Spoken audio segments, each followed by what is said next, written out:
everyone, and welcome back to my channel, where today we're going to be reacting to some of VaatiVidya's Dark Souls 2 lore videos. We did the same thing when we finished our Dark Souls 1 playthrough blind. We've just finished Dark Souls 2 as well, so I'm going to get some extra information from the man himself, VaatiVidya, to address the reaction that I did to his Dark Souls 1 lore. Is obviously that those videos came out before there was any other Dark Souls games out at the time, because I didn't react to the remastered playlist specifically, because that does include spoilers for future games. So we watched VaatiVidya's original playlist, which has a lot of speculation, a lot of filling in the gaps with his own information, and I am a bit more aware of that. So just keeping that in mind, that obviously I only have Dark Souls 1 and 2 under my belt at the moment, with Dark Souls 3 soon to come. But we're going to go through some of VaatiVidya's lore videos. I'll split this up into 2 videos as well. We're going to react to the explained videos in this playlist, so that'll be the ending, the story, the DLC ending, and the first sin. Next episode that I do reacting on this playlist, we'll do the 5 Prepare to Cry videos. Seems that there are less Prepare to Cry episodes for Dark Souls 2 in comparison to the first one, but we can at least get some explanation on the ending and the story and all of that. Now, I will keep in mind some of this may be filling in gaps with Vaati's own information, or like speculation, but it's all fun. I won't take everything as fact, everything as gospel, but it will help to like fill in some areas that I wasn't super concrete on. So regardless, we'll jump right in. Very excited to get a bit more information from Vaati, especially relating to some characters specifically, and like the ending, which we just finished recently, as I said. So without further ado, we'll jump right in and get the ending of Dark Souls 2 explained to us. Finish the game, you have a lot of questions. Who are the giants? What did King Vendrick steal from them? Why does Nishandra need you to open the door to the throne? Why does the Emerald Herald want you to ascend the Throne of Want? Why doesn't Vendrick sit upon the Throne of Want? What is the Throne of Want? Now, all of this is really overwhelming, I know, but by the end of this video you should at least understand my interpretation of events, and this can serve as a really good framework to build your own theories from. So, I'm going to start at the end and work my way backwards. Now, this might sound strange, but there is a reason for it, because most characters in Dark Souls 2 are driven by a desire, a want. For example, to understand Vendrick's hollowed state and location, you have to understand what he desired above all else, and how it led him there. To understand Nishandra's desire for the throne, we have to understand why it was so important to her, and to understand why the Emerald Herald drives you to become king, we need to know why she needs a new monarch. Do you understand? The reason we have these questions is because these character wants are hidden from us until the very end. That's why you got to the end of the game and you still had questions. Even the cursed undead you play as in-game is told that they will do these things without really knowing why. And you as a player are no different. The Firekeeper says it. But one day, you will stand before its decrepit gate without really knowing why. The Maiden says it. If you are to be the next monarch, then one day you will walk those grounds without really knowing why. Grave Warden Agdane says it. How queer you humans. How you go on. Rest in peace. Separating truth from fiction. Do you see? As the ancient dragon says, the curse of life is the curse of want, and you peer into the fog in hope of answers. This game, more than any other Souls game, is about a search for answers. So this is great for channels like mine that interpret the lore, but it's likely really bad for the average player who has no idea what's going on. And I'd assume this focus on answers is why so many item descriptions have questions within them, because they want to make you question the world you find yourself in. And so we start with the Throne of Want. What is it? Well, first off, the throne room itself is a kiln. And to understand why it being a kiln is significant, you have to understand the principles of this world, and it just so happens that they're the same principles we found in Lordran in Dark Souls 1. In the Dark Souls 1 opening cinematic, we see it's a pizza oven! They're called that, presumably because they're empty vessels, hollow. Then the first flame appeared, containing powerful souls. One hollow found the dark soul and used it to give birth to humanity. The Another furtive 3 pygmy. found their powerful souls within the first flame, and one of these lords became Gwyn, Lord of Sunlight. His soul was power, and he ushered in an age of light and fire. In time, though, this age began to dwindle. The brighter the flame, the shorter its life, and so the world began to darken. Everything fell apart around Gwyn, Lord of Sunlight. His city became abandoned, his trusted friends betrayed him. Demons were spawned when one of his fellow lords tried to relight the first flame, and humanity began to be afflicted by the curse of the undead. Undead are kept sane through their strength of purpose, and one undead took on an impossible purpose. He journeyed through the crumbling world and consumed thousands of powerful souls in the process, eventually gathering the strength to overthrow the fading Lord Gwyn. In the kiln of the first flame, where Lord Gwyn once linked the flame to his own soul, an undead with a powerful soul did the same. He links the flame to his soul like Gwyn did, and the flame consumes him, starting a new age of fire. Before Dark Souls 2, we didn't know what effect this would have. We assumed linking the fire would bring light back to the world, and we were right. We also knew that linking the fire is a temporary solution, as everything fades in time. But what we didn't know is that this process is destined to play out over and over again. It's a cycle. The dull ember, an item we come across in our journey, gives us a clue about the cycle of light and dark. An ember radiating a dull light. This flame seems nearly exhausted, but it exhibits an eerie resilience. Perhaps this is its ordinary state. I think Flame, this reflects the concept dear of light and flame. dark in the game. I think it means that the center point of light and dark is around a struggling, spluttering flame. Gwyn linked the fire with his soul. This prolonged his age of light. Eventually it faded to its natural state, where there were only cinders. At this point, an undead comes along with another immense soul. He can either choose to link the flame and bolster the age of fire, or let it splutter and die and lead an age of dark. In Dark Souls 1, this is your choice.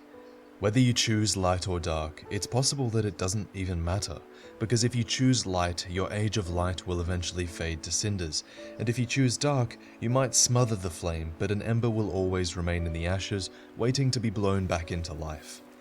In Dark Souls 2, there's an item called Sublime Bone Dust. Its description says that it is the remains of a saint who cast himself into the bonfire. But we will never know for sure, for soot and ashes tell no story. This isn't just any old dust, it allows you to bolster the power of your Estus Flask, which heals the undead. It's also found numerous times throughout the game, in numerous locations, so it's implied that these are the remains of the chosen undead before you, the chosen undead who linked the fire before Implied. going to dust themselves. That's cool though. If true, that's cool. Mine was by no means the first. Anything that has a beginning also has an end. No flame, however brilliant, does not one day splutter and fade. Feeble cursed In one. the ashes, the flame reignites, and a new kingdom is born. There's such a focus on Dark Souls 1. It's so weird. This tells us that the cycle has repeated itself numerous times.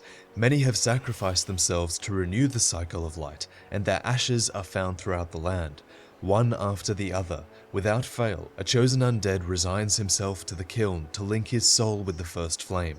So it's my theory that the undead curse crops up once the flame begins to fade, so that eventually a fated undead will appear with the willpower to gather souls and link the flame once again.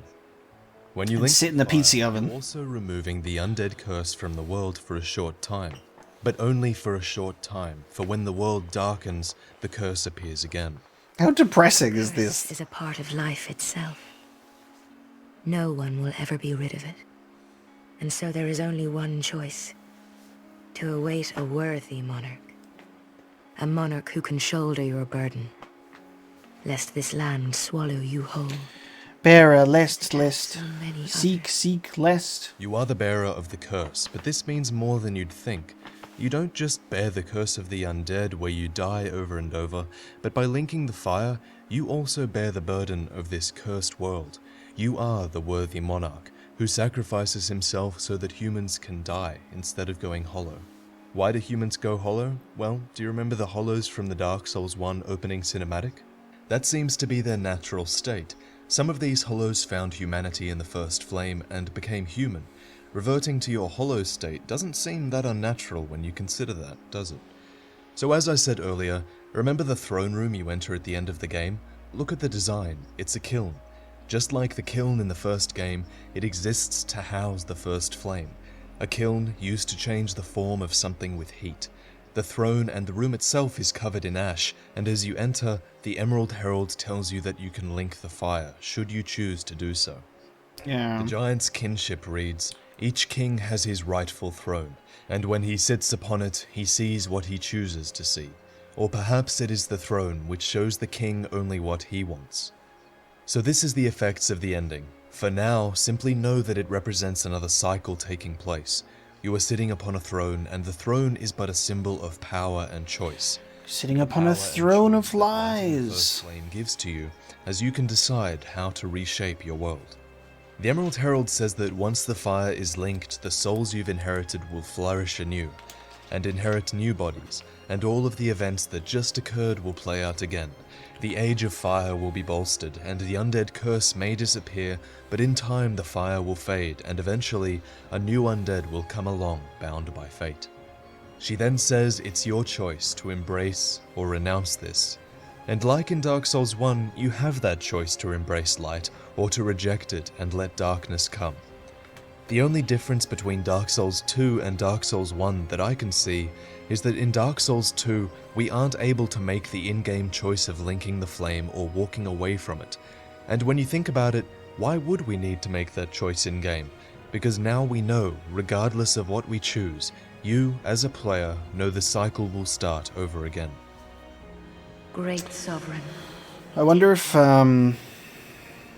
What what he's talking about here in relation to not being able to make a choice, I wonder if this, because you are able to make a choice in Scholar of the First Sin at least, so this is the part where I might be not knowing differences between the original Dark Souls 2 and any additions to the Scholar edition, because we've only played Scholar, and we were able to walk out and leave if we wanted to. So I'm not sure if that was added after the fact, because he's just talking about how there wasn't a choice. So I guess like maybe it's like in the original game, you're only able to link the flame, essentially. It's funny how most of this video and most of the explaining the ending of Dark Souls 2 was just talking about Dark Souls 1 and like specifically like so many Gwyn scenes, which I think is really funny. It's like, how to explain the ending of Dark Souls 2's story. Dark Souls 1. Guys, remember Dark Souls 1? It's a cycle. That's it. It's all a circle. Time is a flat circle, and you must link the fire. Represents, you can really understand the stories of those who would sit upon it. So click here to view part 2, which is about Vendrick, Nashandra, the Herald, and the world your player character goes through as you play the game. I really hope that you enjoyed this video, but in my opinion, the best stories are in part 2. I'll see you there. Alright. Thanks, Vaati. We'll move on to the story reaction. So this is twice as long, and we get the full story instead of just the ending. So the ending is very much a focus on, this is Dark Souls 1, and Dark Souls 2 does the same thing, except instead of like linking the flame, you sit in the pizza oven and you get cooked into a nice little pizza dish to keep it going, and you put the curse at bay, only for it to just happen again later and for someone else to come in and take your spot. And that's the cycle of Dark Souls.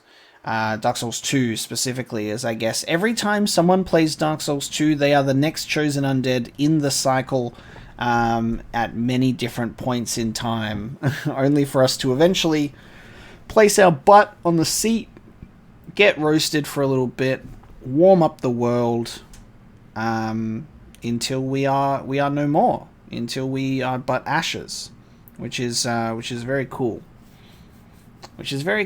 And it was there was one point in my Dark Souls 2 playthrough where there was a slight criticism that I had, not necessarily the cyclical nature of the story, but that it was borrowing the exact same like gameplay elements, where I was like, oh, in Dark Souls 1, you kill the lords to get the Lord Souls, and then in Dark Souls 2, you kill the lords to get the great Lord Souls, like you like the great souls, and you embrace those great souls, and those souls were like specifically like tied to like Dark Souls 1 bosses as well. Like when you go into Duke Freya's room and you do the great soul that's tied to Seath, because there's a bunch of stuff that's tied to Seath in there, like etc, etc, etc. You know, like the great souls we get are tied to Dark Souls 1 characters. I was able to kind of like pick this up along the way, and there was a couple of comments in my Let's Play that like helped to like allude to it and let me put those pieces together. So it was a slight criticism that I was like, oh, it just feels like Dark Souls 2 is like repeating the gameplay mechanic side of it as well. Like I understand the cyclical nature, which is fine for me.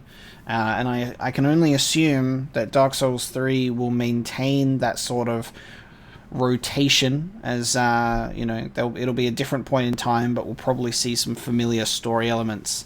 You know, there might be that theme of repetition, which I will have to, you know, take on board at the time with how Dark Souls 2 decides to tell that story, and also implements it in like gameplay mechanics as well. Obviously no spoilers for Dark Souls 3 or what's true and what's false in this video, because obviously I had a lot of people in the Dark Souls 1 reaction when it was talking about how Solaire could potentially be like the third hidden son of Gwyn, and everyone was like, nah, it's not true, it was already discounted. And I was like, guys, I haven't played it, so let's like keep the fun of theorizing, please. Let me go, wow, that's an interesting thought, I wonder if that's true or not, going into when I actually play future titles, you know. So don't talk about future games, don't spoil things, don't debunk Vaati's theories or like his videos, because obviously I will find out for myself when I get there. So I'm currently trying to place myself in the same point in time as Vaati when he made these videos, and then we figure it out when new games come out. And another reason why you might be like, get on with it, watch the video, is I want to be able to provide commentary and actually discuss what's going on with this new information. Otherwise you may as well just go and watch Vaati's videos on his channel to like get his dialogue and exactly what he's doing, which I obviously encourage you to do. But you know, in some way this is a reaction and a discussion and analysis of the lore, so I need to actually provide commentary on it. Otherwise I'm just straight ripping the content, you know, and I want to react to it and have that be genuine. So I take in the information, discuss it after, jump right into Dark Souls 2's story explained. So we'll move on to the next video now, see what little tidbits I can get from the story. I expect this will be, as Vaati said, much more. So let's get into it now. This video will make more sense if you've watched part 1 of this series, where I explain the ending. Because now that we know what it means to sit upon the throne, we can explore the stories of those who would sit upon it. And it turns out, the original king of Drangleic, Vendrick, was supposed to link the flame and sit the throne, but he never did. And when you acquire his soul, it is a soul of he who would link the flame. Queen Nashandra also makes reference to this when you visit her in the throne room. The last king of this land, King Vendrick, as he was called. He was less of a king than you might imagine. He found the strength to rule his people. And when the undead were born, cursed, he found more strength to face them. But in the end, he never took the true throne. A true monarch is much more than a ruler of men. A true monarch carries the weight of their souls. If a true monarch must carry a huge weight of souls and incinerate himself in the kiln to link the fire, then perhaps Vendrick wanted none of it. So now we go back before there was a king, a queen, and back before Vendrick's kingdom of Drangleic was even founded. Many kingdoms have risen and fallen on the spot that is now called Drangleic. The kingdoms take different shapes, but the framework is always the same. There's always a king, there is always the undead curse, and there are always 4 powerful souls. Back in Dark Souls 1, there were 4 Great Ones. It's likely these were the first 4 Great Ones, as they found their souls within the first flame. Many kingdoms have risen and fallen on this very spot, each like a great flame that turns to soot. King Vendrick founded Drangleic. He vanquished the 4 Great Ones and built this kingdom upon their souls. Vendrick crushed the kingdom and the 4 Great Ones who existed before him. He then instigated a powerful kingdom named Drangleic, which came about due to those who fought for him. The ring bearing the soldier's seal was granted to warriors who distinguished themselves in the service of King Vendrick. He also commanded the Dragon Riders, elite knights straddling dragons, who helped him crush the kingdom's former inhabitants. Drangleic was built upon the graves of those they defeated, and his kingdom prospered. But Vendrick wasn't just interested in gaining the throne, he also sought to maintain it. And then there was a queen. The king had a dear queen, a woman of unparalleled beauty. Long ago, the queen came to us, alone, from a faraway land. She warned our lord of the looming threat across the seas, of the giants. The king crossed the ocean and defeated the giants with the queen at his side. The king commandeered their power and created the golems. With the golems, the king created this castle to celebrate victory and to show his love, his gratitude to his queen. The queen brought peace to this land and to her king. A peace so deep, it was like the dark. Is this some sort of a dream? That was a very interesting NPC to talk to. He was a very interesting NPC to talk to, hey. The king crossed the seas, pillaged the land of giants, and brought back a prize. I like the lore that's related to like Vendrick and like the king and what he was doing. Whatever Vendrick stole, it's very interesting. appears to have come with the ability to create automatons in the form of golems. Golems are inanimate beings that carry out a set purpose like opening a door or building a bridge. This purpose is powered by souls, so it seems as if the thing Vendrick stole from the giants allowed him to infuse things with souls. Key to many advancements was the king's elder brother Aldia. Aldia helped found Drangleic, and he was known for his experiments. Right. The mysterious Lord Aldia secluded himself inside a manor to conduct various experiments. Those who visited the manor disappeared, replaced over time with malformed beasts that roamed its King's halls. older brother. His discarded experiments are seen throughout the entire land of Drangleic, and I believe that when the kingdom encountered trouble, Vendrick turned to his brother for an experiment that might just solve his problem. After conquering the giants, Drangleic knew peace for a time. This peace was destined to be short-lived. I think I must have missed the part where Aldia was Vendrick's brother. Vendrick was trying to find ways to fight the curse. Many of his actions and the structures and creations within the land seem bent towards this end. Like the rulers of Lordran before him, Vendrick was frightened by the curse, and unlike the lords in Lordran, Vendrick was human and susceptible to the curse, just like his subjects were. The origins of the curse is becoming known to us. The common trend between the two games is that the curse appears when the flame is fading. But Vendrick doesn't know this. Like the lords in Lordran before him, Vendrick assumed that the curse was almost like an infection, and he condemns the undead, imprisoning and exiling them. The Huntsman's Copse is evidence of this mindset. Undead hunts took place here before Vendrick's time, and these were led by the Old Iron King. Undead were corralled and locked away, but this solved nothing. Also, the Skeleton Lords were once charged with the capture of all undead, but even they were overcome by the curse. And lastly, the Executioner's Chariot was created only to torment undead, running endlessly in a loop and running the undead down over and over. And regardless of all this not working, when King Vendrick became ruler of Drangleic, he took similar measures to the rulers before him. Long ago, Vaati going through this whole game just dual-wielding poking swords, man. to deliver those with no Poking swords! to make certain that they were never heard from again. We all fought the Flexile sentry, who waits in a boat outside No Man's Wharf. Damn, When the that's bell is cool. rung, it signals that a new shipment has arrived, and the Flexile sentry comes in to take them away. The king also hired shadow men to put down the hollows, but before long, they were hollowed themselves. And we see the Pursuer, which is a being without much backstory, other than his purpose to hunt down bearers of the curse and cut them down. During all this, Vendrick's time was running out. A powerful soul is like a curse, and Vendrick, king of Drangleic, used a powerful soul to keep the curse at bay. Soldan tells us that the curse is traceable to the soul. If the soul is the essence of life itself, then the real curse must be to walk this very earth. Vendrick is commonly touted as one who peered straight into the essence of the soul, presumably in an attempt to understand this curse. Vendrick and his brother Aldia began trying to discover the secrets of life itself. The malformed claws tell us this, saying that Aldia viewed the undead as key to this mystery. At some point, I think it's likely that they stumbled upon something that we know, but they didn't. That the curse of the undead seems to be tied to the fading flame. That previous kingdoms saw the undead curse appear when the first flame faded, or that a cycle was taking place where kingdoms were rising into an age of fire and falling into an age of dark. That there was almost some sort of fate involved.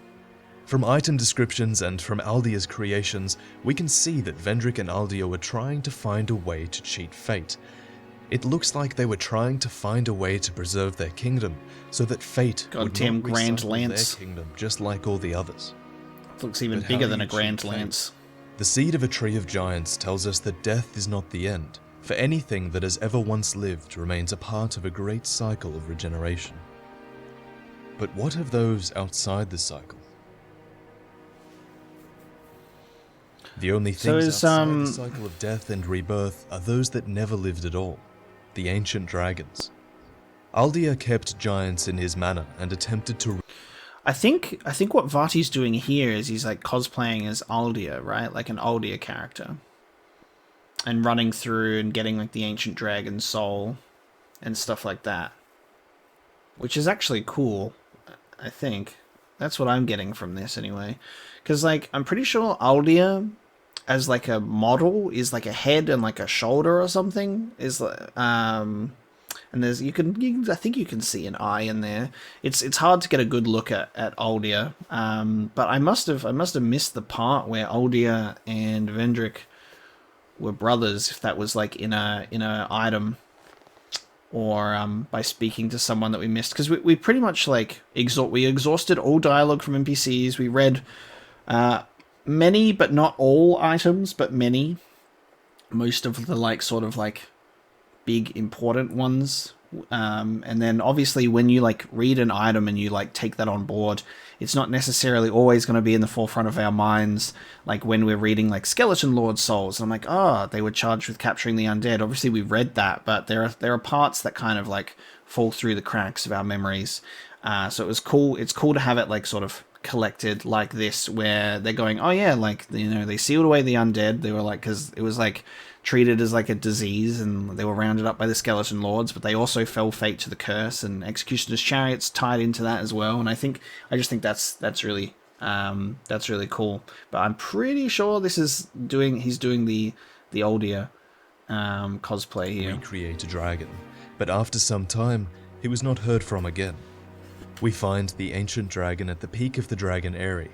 It's a really peculiar being, as it drops a giant soul upon death, along with dragon bones. It's almost as if Aldia used a giant soul to construct such a being. We know that after Vendrick invaded the giants, he came back with the ability to construct golems. He could also infuse souls into inanimate objects. What if Aldia tried to reanimate an ancient dragon in the same manner? The powerful soul would give life to the inanimate bones, just like regular souls give life to the golems. You'll find a great creature far to the east. A colossal thing with the strength to match its size. Or something playing the part at least. Something playing the part at least.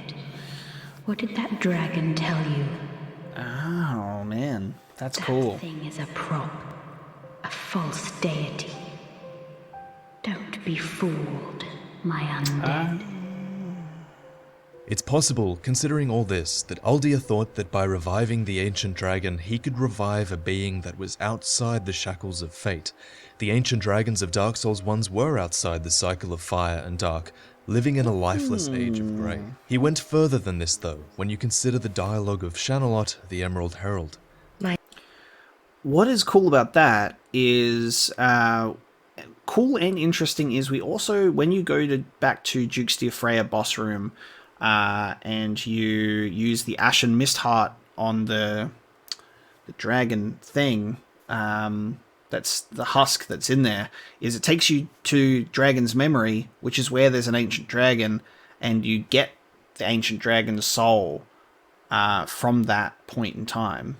So we had an ancient dragon soul without us needing to kill the ancient dragon in Dragon Eyrie. So it's interesting how that kind of seems to tie into it a bit as well. My name is Shanalot. The dragon gave me this name, for I was born with none. I was born of dragons, contrived by men. Born of dragons, contrived by men. It looks as if Aldir attempted to birth another Firekeeper, a melding of human and dragon in the form of Shanalot, the Emerald Herald, one who could break the shackles of fate itself and maintain the fires indefinitely. They say that she is the last Firekeeper, but they say a lot of things. Navlan! I did not come out as intended. Navlan sucks. Fate would not be bested, and men were cursed once again. At some point during all this, the giants must have rallied and invaded Drangleic with a vengeance. This battle spans multiple generations, bringing Drangleic to ruin. My father and his father both fought the giants on this very land. Soon, the giants will descend upon this fort. It is revenge for the kingdom's misguided barbarism. My blade may break, my arrows fall wide, but my will shall never be broken. Captain In Drummond. the midst of this invasion, I think that King Vendrick had a chilling realization. Vendrick's attempt to create the Emerald Herald tells us that he understands a cycle is taking place, a cycle where kingdoms are born into an age of light and eventually descend into darkness. When the darkness comes, undead appear. So when he considers this, everything must have become clear. When someone like Vendrick considered where the darkness must have come from in his kingdom, he would have realized that it came to him long ago. That's his This Vendrick queen made him cosplay. invade the giants. This queen got his kingdom into the state it was in, and this queen came before a darkening kingdom. When he considers this, everything makes sense. His wife, the queen, is a pretender and a manipulator. Slowly she has grown closer to the throne of want, and closer to the first flame. We have no need for two rulers. Nashandra's want is the first flame, as it's called by the Emerald Herald, the Great Soul. And as we mentioned before, this is either within the structure at the end of the game, or embodied by it. And so now we come to understand the want of Nashandra. She wants access to the first flame, and the Great Soul, which is an access only a king of Drangleic can give.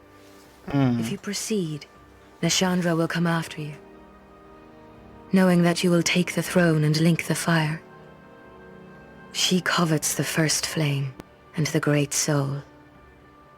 Put Nashandra to rest, and then... But Vendrick's want was to deny fate. We see this in his actions, in the creation of the ancient dragon, and in the birth of his Emerald Herald. We saw it as he hunted the undead, and we see it within the experiments of Aldir's Keep. And finally, we see it in his soul, the soul of he who would link the fire. King Vendrick refused to open the door to the throne, and he refused to link the first flame with his own soul. This is the first flame that Nashandra wants so badly. The flame. The flame. Dear flame. Souls. Oh, flame. More souls.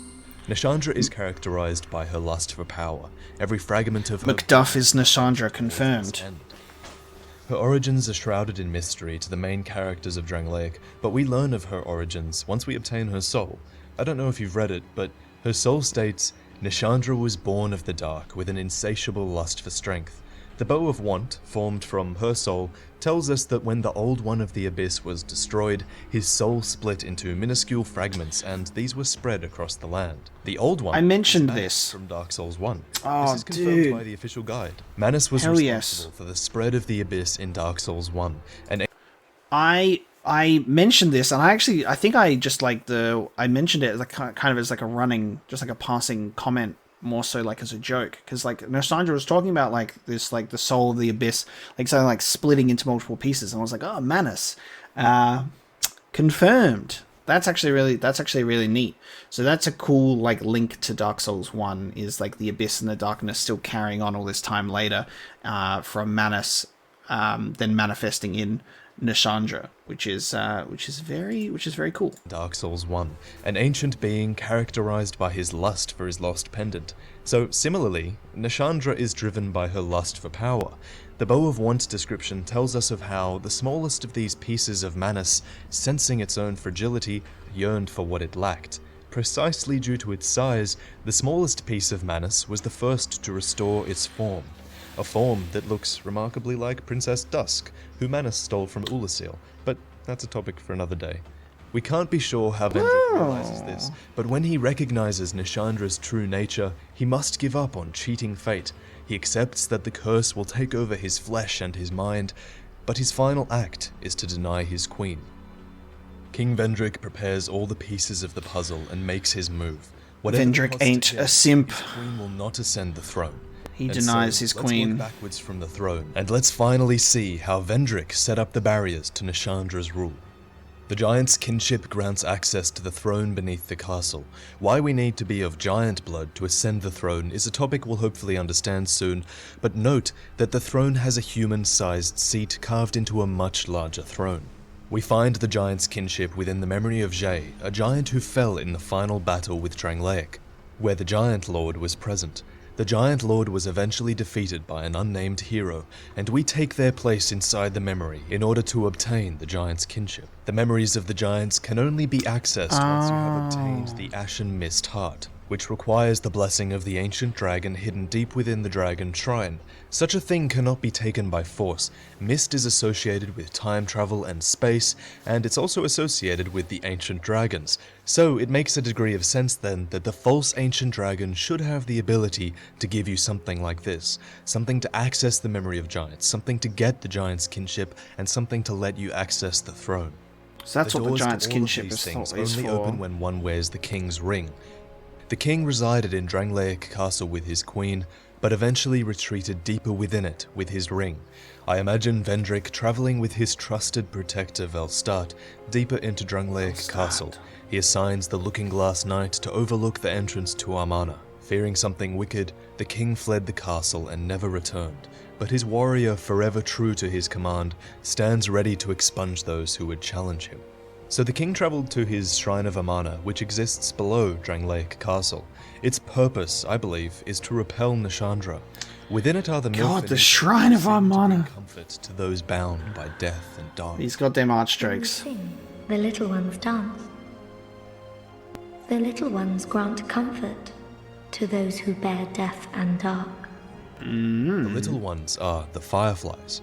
While the Milfinitos sing, the fireflies gather around those bound by death and dark, rendering them passive, docile, and inert.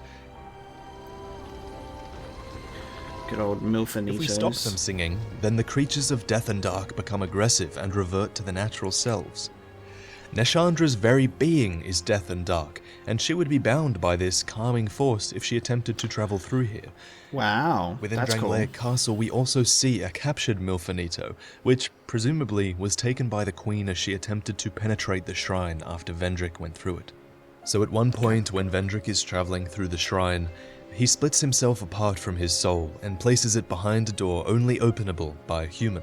Maybe He one day creates the a chosen Horcrux. will pass through here, unable to be broken down by the undead curse. Hence, they will be human and able to open this door and obtain the king's soul. And maybe then they'll understand. From here, after splitting his soul, I imagine that Vendrick is carried by his trusted hand Velstart, who carries his husk of a body to rest in the undead crypt. Velstad, known as the Royal Aegis, gave himself to the king both in life and death.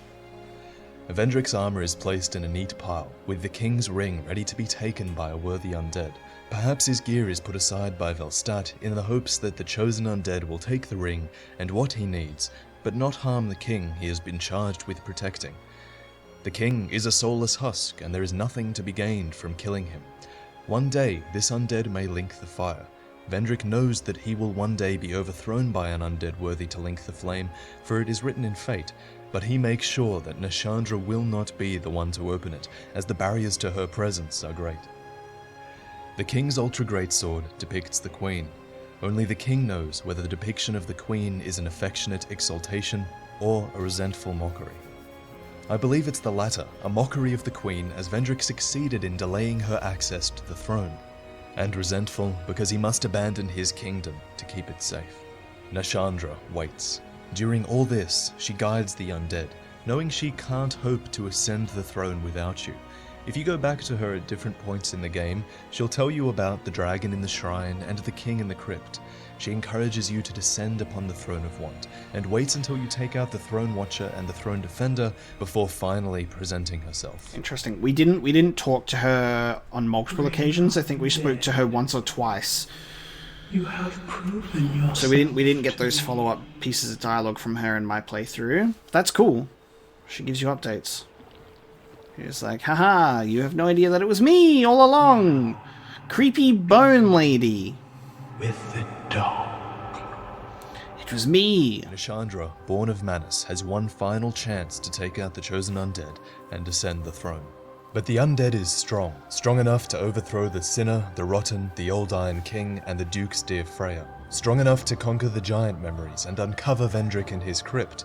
So just like in Dark Souls 1, we're strong enough at the end because of the barriers in our way, many of which were put there by King Vendrick. And because of Vendrick, we easily conquer Nashandra as she tries to stop you from ascending the throne. Easy peasy. Easy peasy. Hope you enjoyed these two videos, guys. These two took a long time to research and make, and even then, I'm nowhere near answering all the questions in this game. There's so much left to uncover, so many things that I left out of this video, just for simplicity's sake. I have a bunch of these questions listed in the description, and I'll probably make a video talking about them at some point. But if you wanted to try and answer some of them with your own theories in the comments down below that like button, then I think that would make for some great discussion. Anyway, click on the button if you enjoy my content, and if you'd want to kindle the channel, and maybe I'll see you over on Patreon with the small community I have over there. But Vaati explaining the story quite well. Very cool, actually. And then prepared a why questions, which is very cool. Not sure if these videos ever came about. Obviously, I've had playlists and videos prepared for me, linked to me, to avoid going onto his channel and actually looking at stuff, because obviously spoiler territory, and I'm doing my best to keep away from all of that.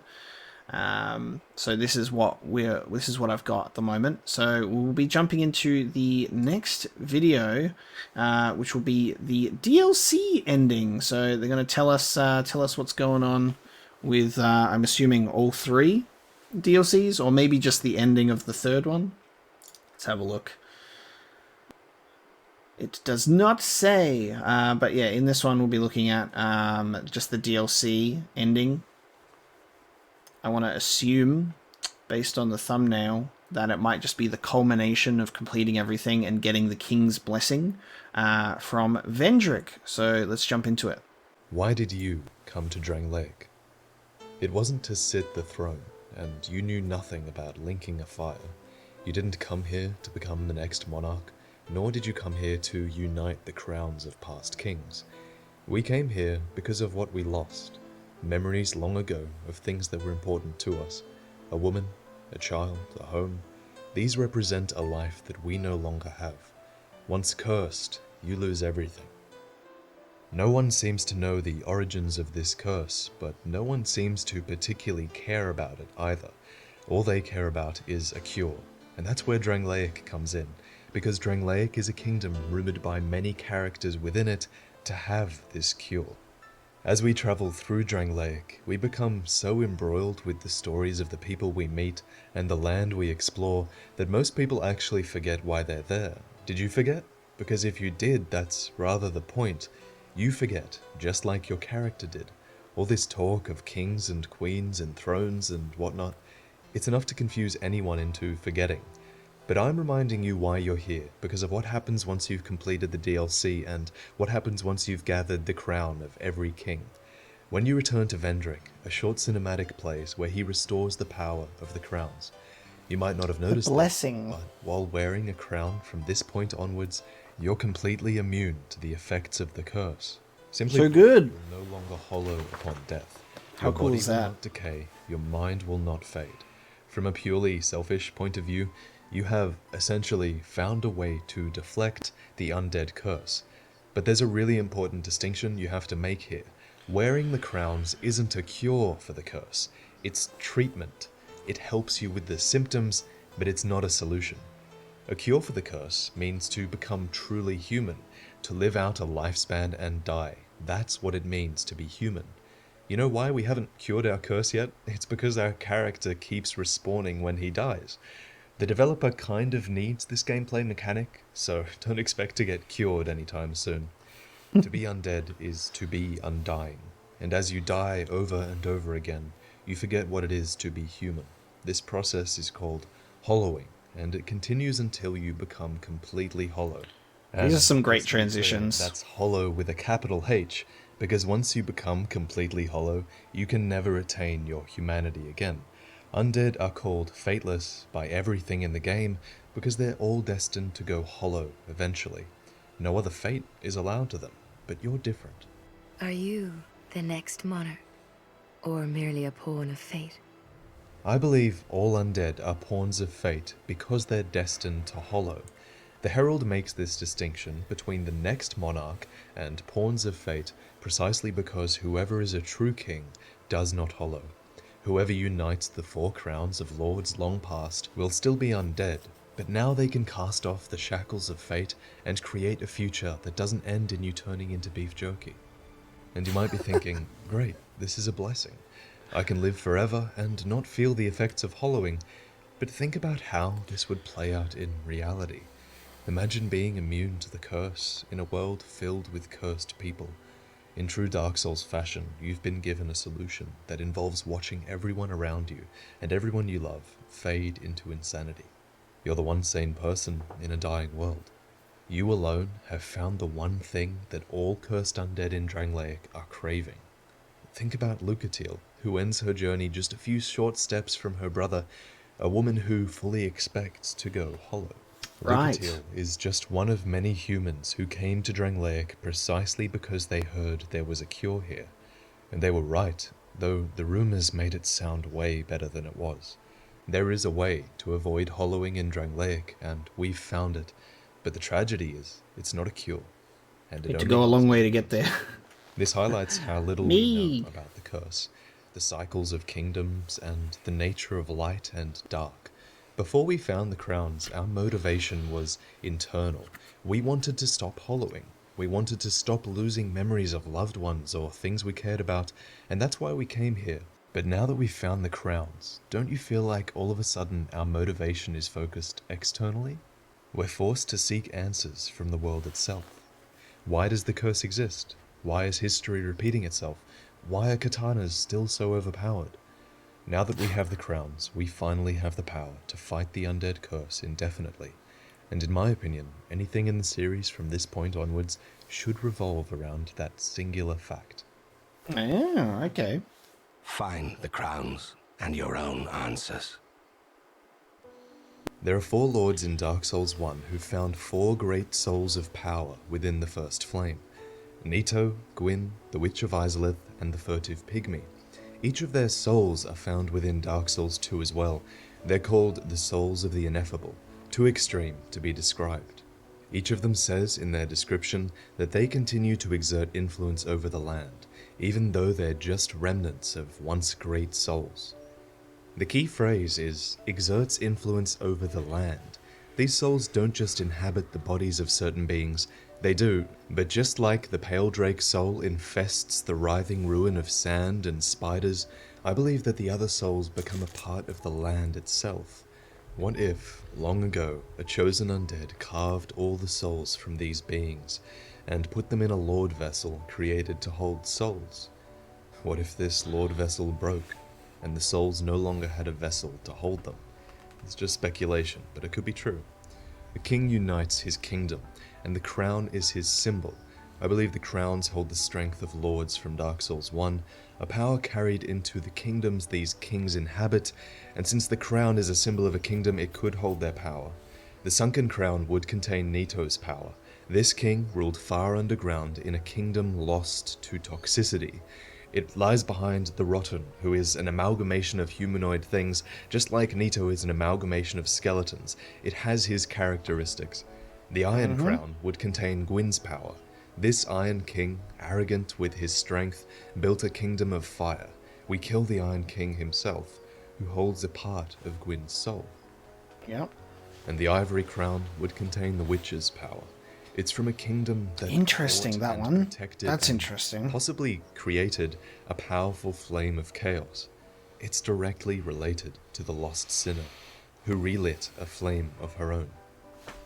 And Because on that note, you go down to the old chaos, and I'm like, oh, this is interesting. Like when we did the boss fight, we went down to the old chaos, and everything's on fire, and it being related to the Witch of Izalith makes a lot of sense in that context. It's super interesting to have that link, because obviously the Lost Sinner has like the bug, the bed of chaos almost that goes into like the eye, and then like that's what the Lost Sinner fight is, and then the old chaos being similar to Dark Souls 1 when we go through that area.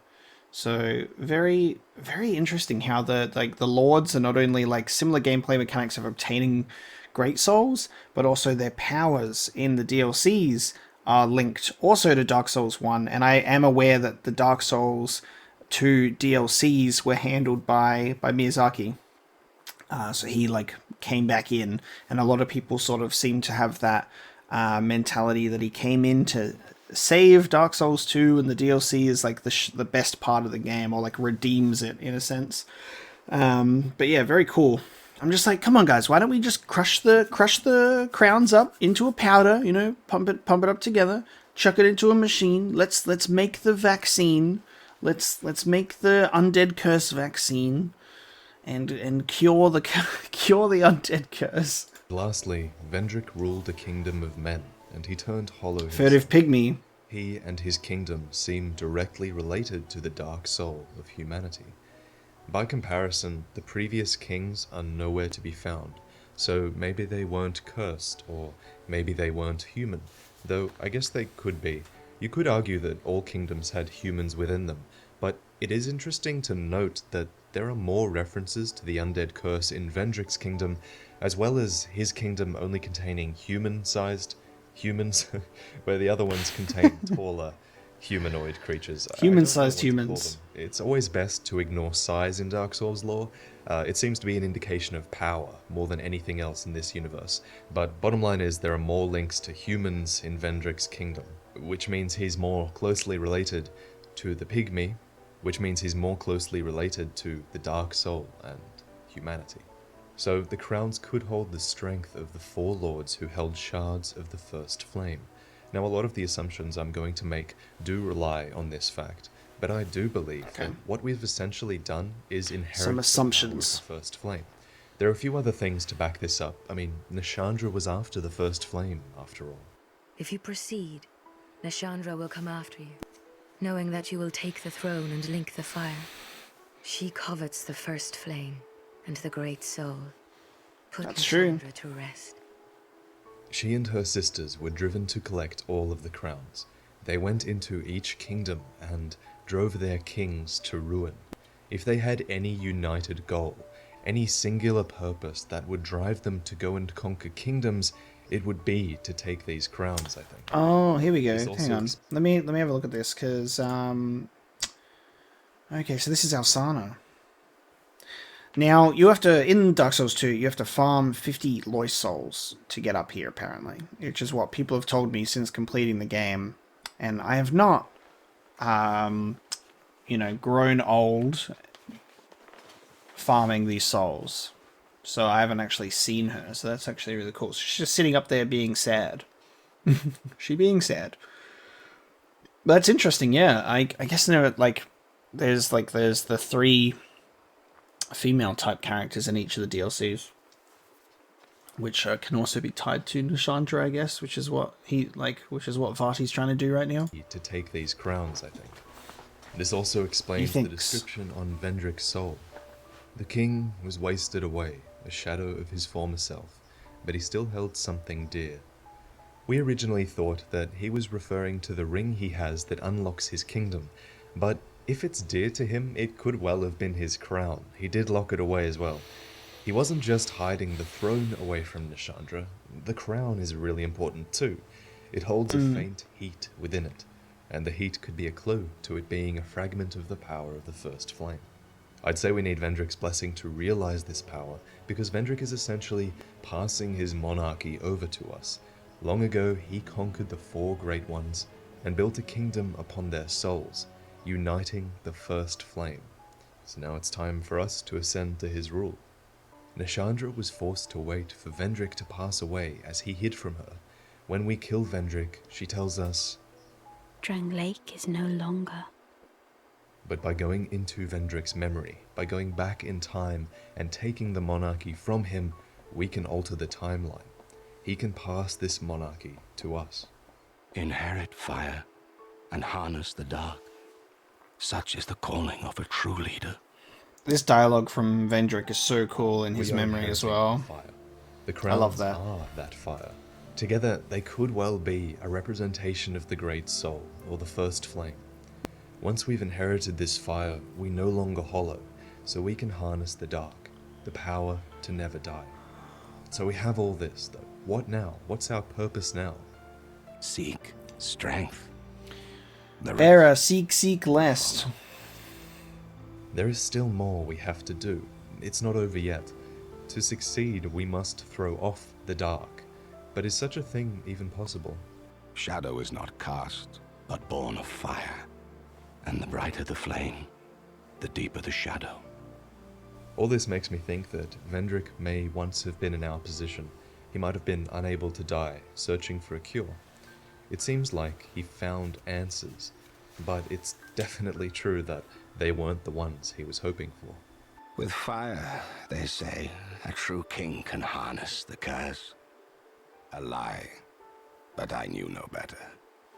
One day fire will fade, and dark will become a curse. The opening cutscene of Dark Souls also says, But soon the flames will fade, and only dark will remain. All this information doesn't bode well for us. Eternal darkness seems to be that one conclusion most characters with more knowledge than us come to. That's not good. Men will be free from death, left to wander eternally. To wander eternally and to be free from death. That is essentially to be hollow. In fact, some argue that this is the original state of all humanoid beings. Before the first flame, what you see on screen, that seems to be what all humanoid creatures were created from.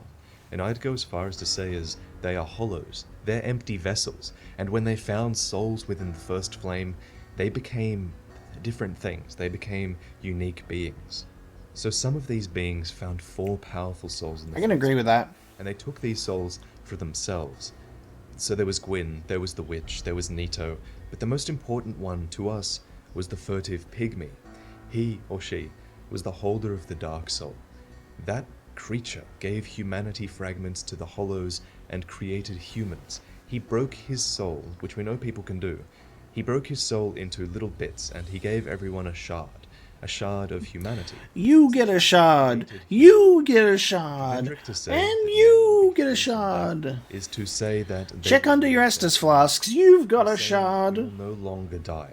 We will revert to this hollow state and we will wander eternally, just like you see in this cutscene.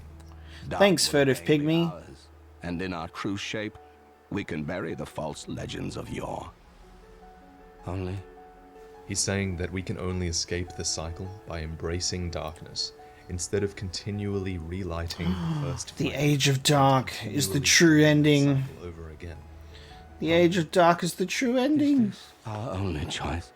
Eventually, Nashandra or some other element of dark might win and bring the kingdom to darkness. Seek strength. The rest will follow. Such good voice acting for Vendrick's character. It was awesome. A king sees what he chooses to see. And just like in Dark Souls 1, do we embrace dark and allow the queens to win, or do we fight it to relight the first flame? The fire can give comfort, but it can burn like the flame of chaos did. Just so, dark can represent hatred and lust for power, but there are examples of tranquility and forgiveness within it.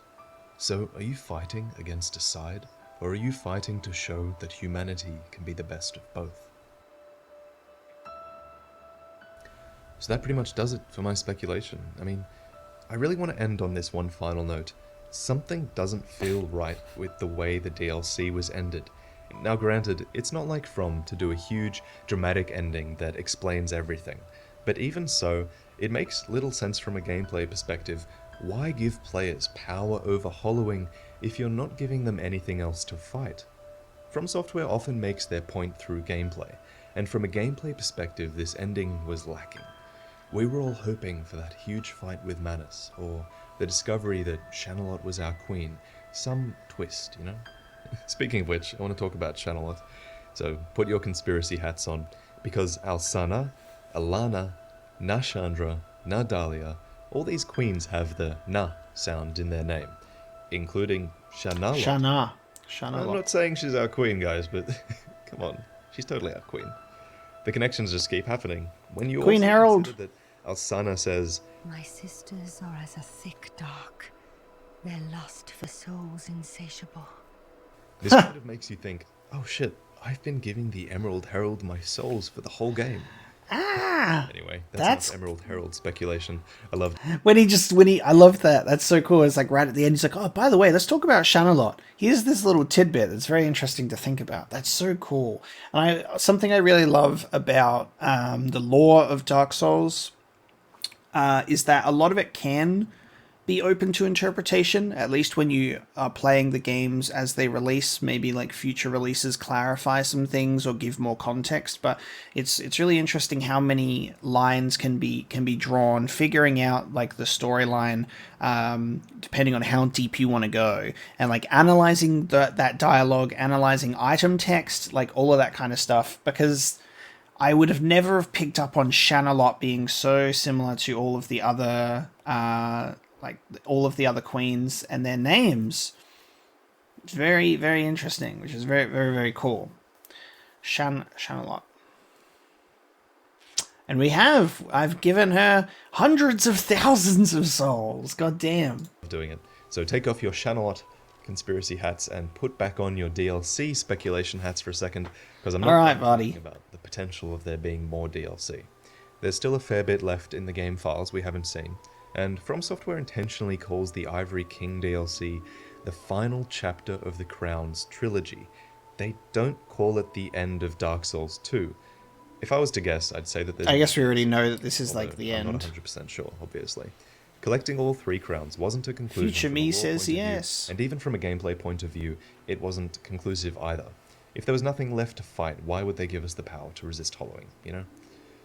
And also, if Dark Souls 2 ends here, what kind of stage does this set? That's interesting, because that seems like that's an interesting like misinterpretation almost, because when you play it like this, it looks like in this instance this is coming from someone who's played Dark Souls 2 and then has played the DLC after the main game, which is as it was originally released and intended. But when we do it in Scholar, you're able to do the DLC, you know, it all comes together. Or if you play Dark Souls 2 later, you can do the DLC. But we did the DLC before going up against Nashandra, and so it really seems like the DLC is supposed to be obviously just before the final fight. So the ending of Dark Souls 2 is still the ending with Nashandra and choosing your ending, but the DLC is set before that. It's like an expansion. You do like 3 crown-related activities, going in memories, doing all this stuff, getting all this stuff, going back to the memory of Vendrick. He blesses the crown, and then we can resist the hollowing, we can resist Nishandra's curse and her darkness, defeat her, and then choose our ending from there. So I think that this is obviously, you know, at the time, maybe misinterpreting it, being like, oh, it didn't feel like an ending to the DLC, similar to how Dark Souls 1 DLC, when we go off against Artorias and then we defeat Manus, saving Ulasil. Not saving Ulasil, but saving, like, Dusk, because she is released from Manus's clutches. So it seems like it's something like that. So this is like the benefit of us having played the game much, much later and watching an older video and being like, yeah, I feel like that's why it doesn't feel like an ending, is because play the DLC before the actual final boss fight in the main story. Souls 3, considering our main character in Dark Souls 2 has inherited the power to exist throughout timelines. That would be a really weird premise to start Dark Souls 3 on, although it could still be done. You know, your character could become the big bad boss, or your character could become a legend or something like that. But yeah. Import your Dark Souls 2 save and it's the final boss. The rest will follow. It might not happen, guys, but I got a feeling. The DLC was damn good for the price as well. And if the team hasn't moved on to Bloodborne, then I really do expect more out of them. The biggest question I have, if there was more DLC, is how is their timing going to work? Considering that there's a release of Bloodborne coming in February. That's the most confusing thing to me. It's not going to be easy. There's no more DLC, Vaati. There's no more. One doesn't eclipse the other, you know? There's If no you enjoyed more. this video, you should check out my Patreon page. I have a small community over there that I'm actually able to handle and keep in touch with, and Alright, cool. That's that one done from Vaati as well. So the final video we will watch from him in this reaction will be talking about the first sin. So let's explain the first sin. If you take nothing else from this video, know that Aldia is a head and shoulder, not a blob. Alright, let's jump straight in. As flame rises, so does it fade. Such is the way of things. light and dark. Neither can fade while the other survives. How cool is this this outfit? It's so cool. I love that armor. Within are bound by its principles. But it was not always this way. Once, long ago, the world was grey, without heat, cold, life, death, light or dark. But then the first flame appeared.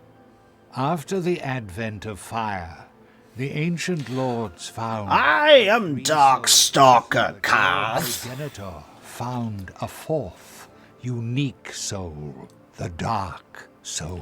The Dark Soul. Your ancestor claimed the Dark Soul and waited for fire to subside.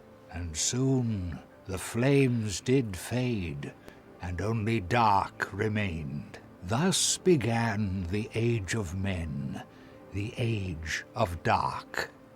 This was the natural progression that was supposed to take place in the world. It was supposed to be the Age of Ancients, and then the Age of Fire, then the Dark Age of Man.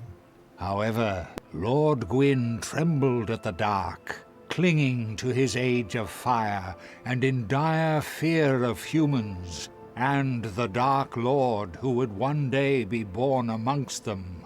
Lord Gwyn resisted the course of nature by sacrificing himself to link the fire and commanding his children to shepherd the humans.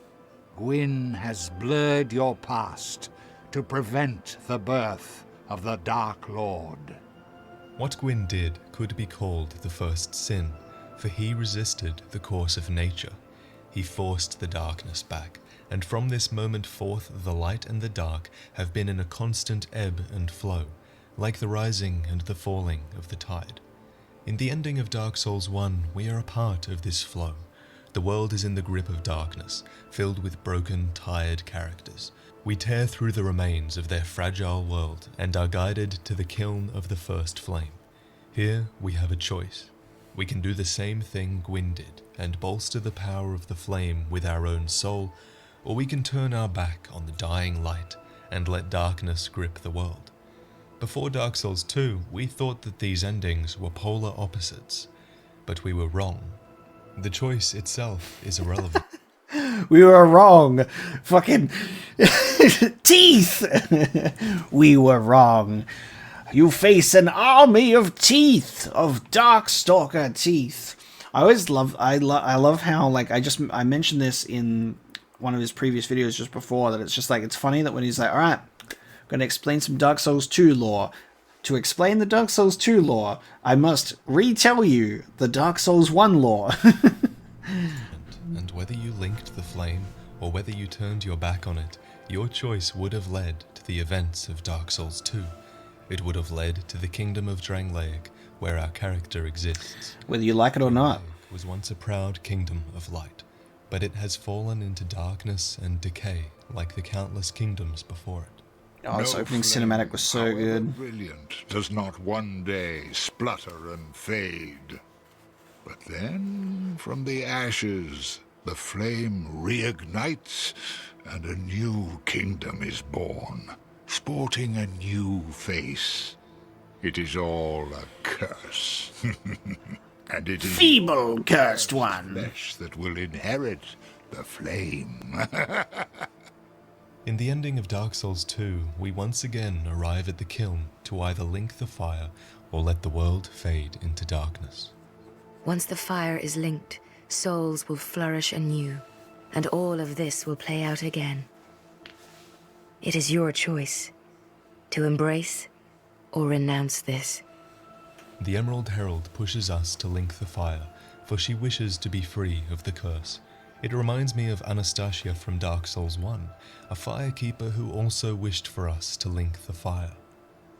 Framt has told me of you. Anastasia. You have agreed to link the fire. I thank you sincerely.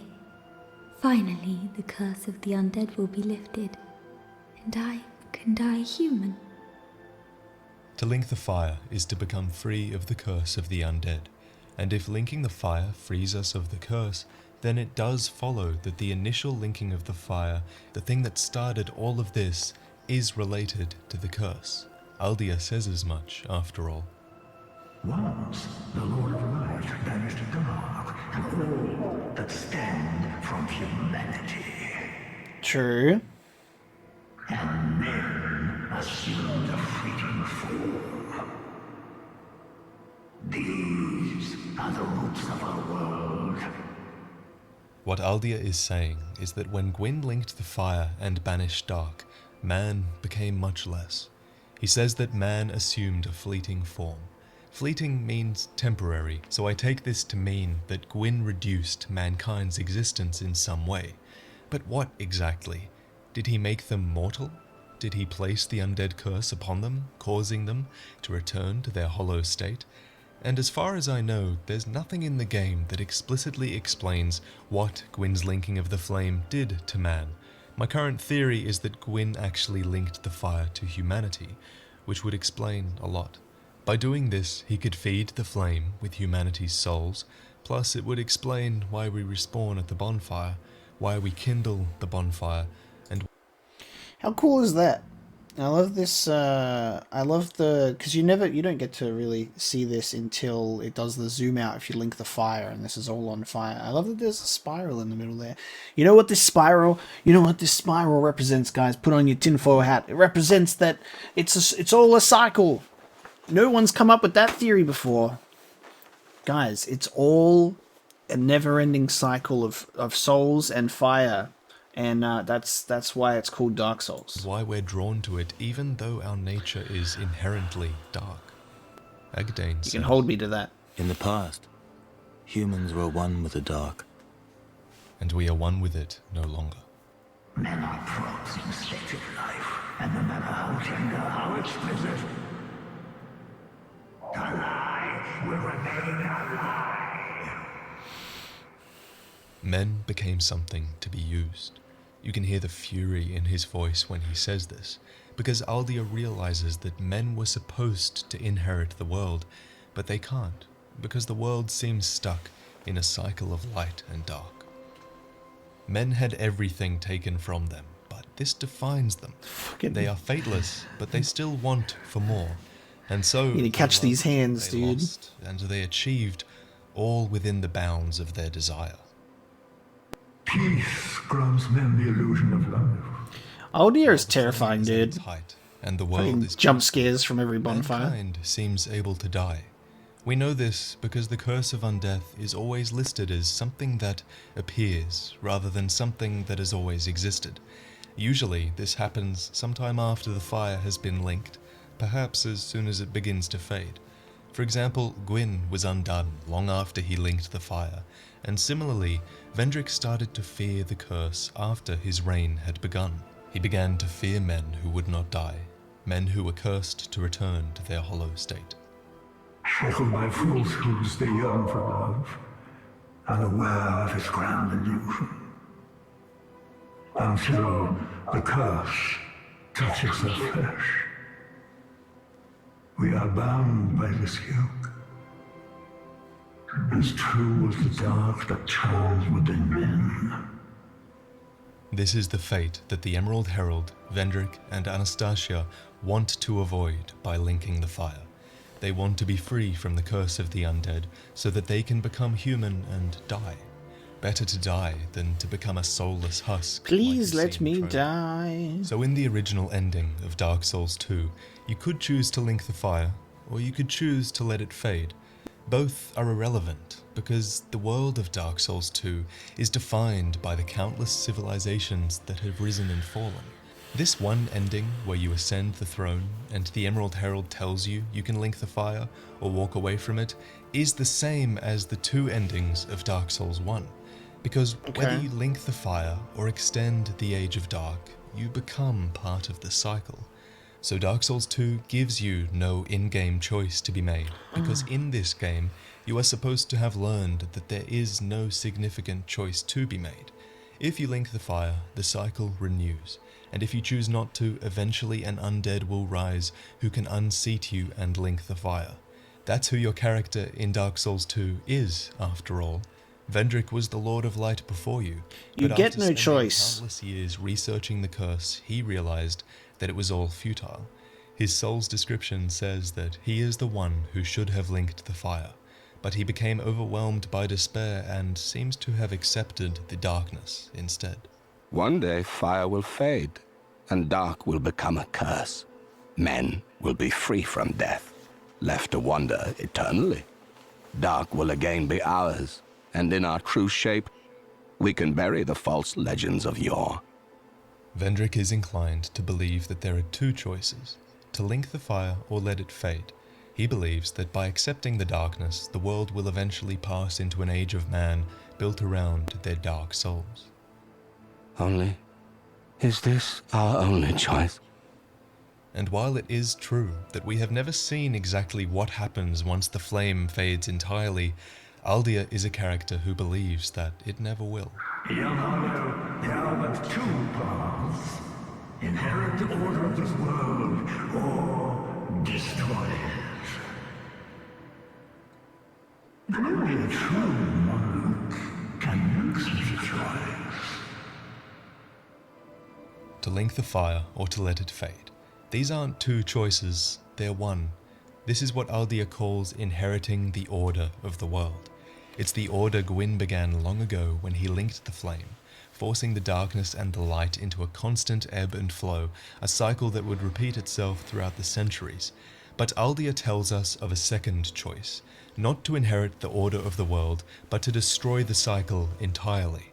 And this is exactly the ending Dark Souls 2 needed, for we are the one undead in history who is able to ignore the hollowing effects of the curse. And in my previous video on this topic, I told you about the effects of gathering the 3 crowns from the DLC. When you have the 3 crowns, it doesn't cure the undead curse, it stops you from hollowing. And once you have united the crowns of lords long past, you have the ability to ignore your fate. You can now exist outside of the cycle, for while every other undead is immortal, you are the only one who will never be broken by the curse, and you are the one who will never hollow. Lucky me. One drowned in poison, another succumbed to flame. Still another slumbers in the realm of ice. Not one of them stood here as you do. The voices of Aldia is very interesting.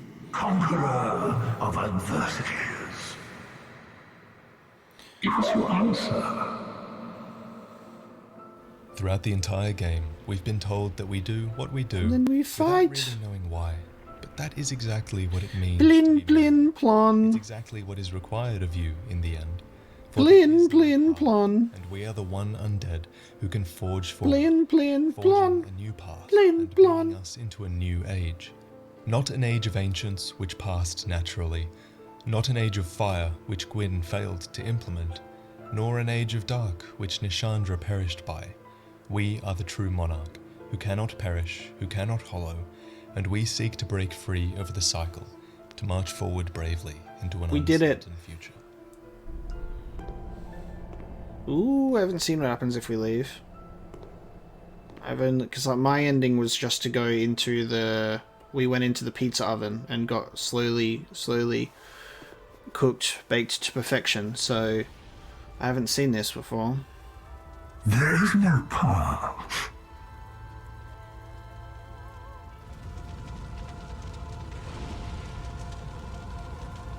Beyond the scope of light, beyond the reach of dark.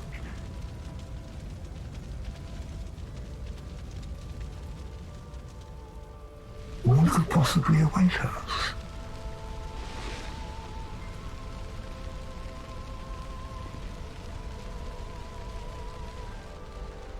And we walk away. And yet we seek it insatiably. See, guys, there's still flame. Look at it all. You didn't need me? Oh, never mind. You need me! The flame goes out. That was cool. Nice, and then it ends. Alright. Lovely! Guys, thank you so much for watching my reaction to those 4 explanation videos from Vaati. Hope you enjoyed me analyzing that, taking in all of that information, as this was naturally highly requested for me to go through and get this lore from Vaati. To get a further understanding of Dark Souls 2 and what's going on. And next reaction that I will do, we will go through the Prepare to Cry episode. So guys, thank you so much for watching my reaction to these videos, and I will see you in the next one.